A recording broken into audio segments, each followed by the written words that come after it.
Hey everyone, today we're going to talk about something really cool.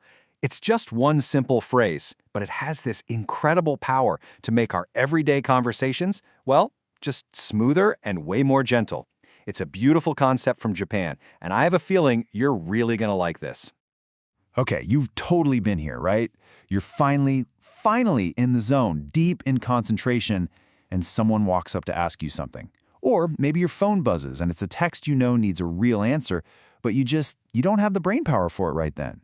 You want to say not now, but how do you do that without sounding kind of rude or dismissive? We've all been there.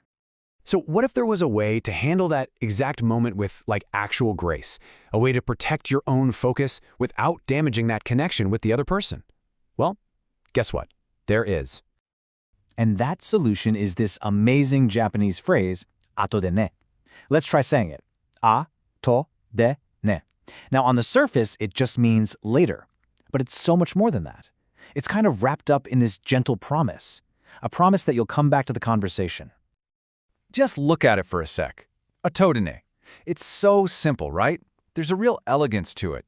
It's not some long, drawn-out explanation or a big apology.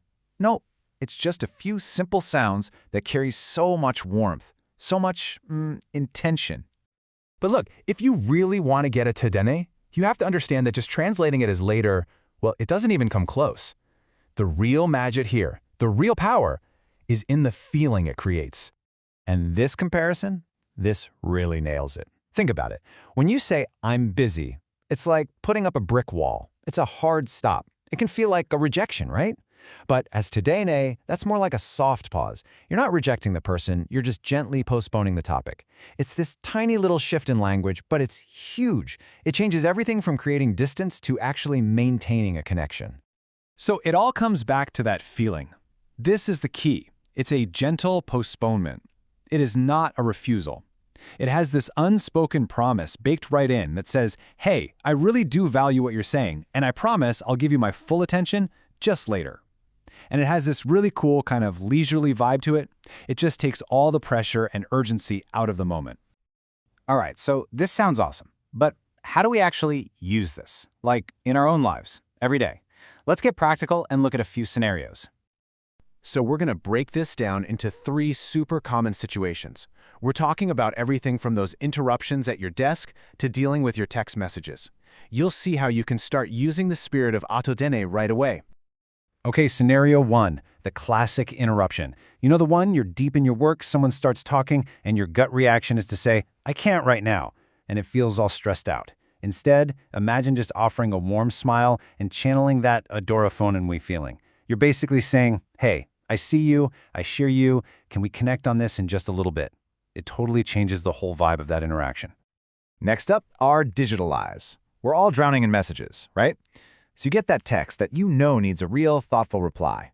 Instead of just leaving them on read, which feels awful, or shooting back a rushed one-word answer, you can use the atoding approach. Just acknowledge it and promise to get back to them. Even a quick, got it, we'll reply for real later, has that same gentle, respectful feel. And number 3, and this is cool, it's not just for putting things off. Hasta luego is also a really warm, casual way to say goodbye. It's kind of like our see you later or catch you later. It's just a super friendly way to say, hey, this isn't the end of our conversation, we'll connect again. Okay, so as we start to wrap this up, it's pretty clear this is about way more than just learning a new word, right? This is really about adopting a whole new mindset. Because the real takeaway from atone is that the feeling behind our words is what actually matters. It's about choosing to respond in a way that prioritizes respect, that prioritizes connection, even when you have to set a boundary. It's all about communicating with a gentler spirit. You know, to really make this stick, let's just try saying it out loud together. It really helps connect the sound to the feeling. You ready? Okay, one last time, nice and clear. A-to-de-ne. Atode. Kind of feels nice to say, doesn't it? And that leaves us with one last thing to think about. I mean, atonen is just one little phrase, but the idea behind it, that's universal. So what would change?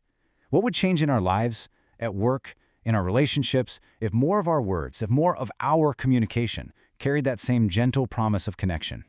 Something to think about. Thanks so much for hanging out with me for this.